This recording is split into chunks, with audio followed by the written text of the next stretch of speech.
This is Ben Love with Tiger Rag, and it's time to preview Tigers and Vols. They'll kick off at 2:30 Central Time in Neyland Stadium, and they're going to be without their starting quarterback, as you've heard at this point, Tyler Bray.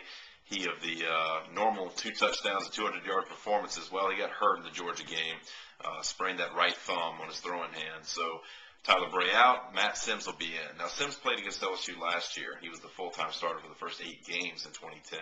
He had an okay game, about 120 yards passing. He ran in a touchdown. But for the most part, LSU was able to corral the balls through the air. I think that's going to be a big storyline on Saturday as well, because Tennessee has just been atrocious running the football. 2 SEC games so far. They've played Georgia. They've played Florida. Both have had negative rushing yards for the game. It's just not going to get it done. So Torrin Poole, their running back, and a number of guys are going to have to show they can do something, or else LSU's just going to stay in nickel and dime sets the entire game. That's not where Tennessee and Matt Sims want LSU. They don't want the Honey Badger. They don't want, Tyrann Mathieu, or they don't want Ron Brooks in there lurking. Lately, LSU's been sending another safety into the box occasionally. It's been Eric Reed a lot, while Brandon Taylor plays the one deep safety. They've shown that look a few times. I don't think Tennessee wants all those guys in the box, and not frequently. So if they want to keep them out and they want to keep LSU towards 4-3 defenses where they get Stephon Francois in, then I think they're going to be best served to try and run the football and see what they can do. Easier said than done on LSU's defense, but we're going to see how that dynamic goes.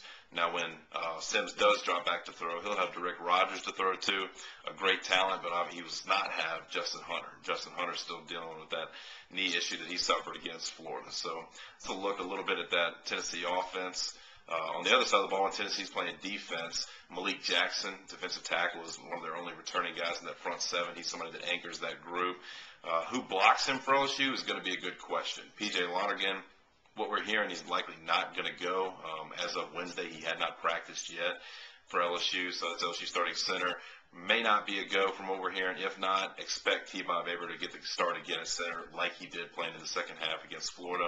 When he does that, it'll be Will Blackwell at left guard, and Josh Williford will be back into the starting lineup for the 3rd straight game at that right guard spot.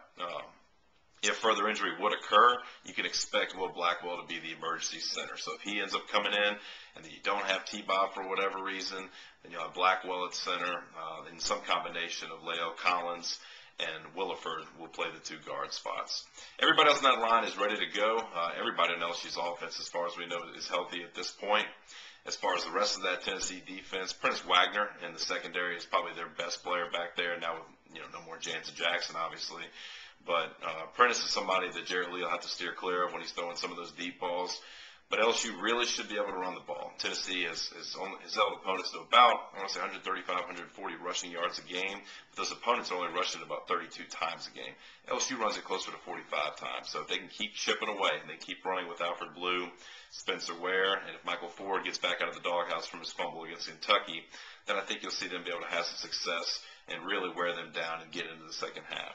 So for the 2nd straight game, LSU is going to be a double-digit favorite. They're also going to be more than a 2-touchdown favorite because they're favored by, I believe, 15.5, maybe 16 points against Tennessee. We'll see how they do with that spread. They certainly covered it against Florida, but Tennessee will be a next step. Tigers now 6-0, 3-0 in the SEC, trying to move to 7-0 and 4-0 before Auburn comes to town next weekend.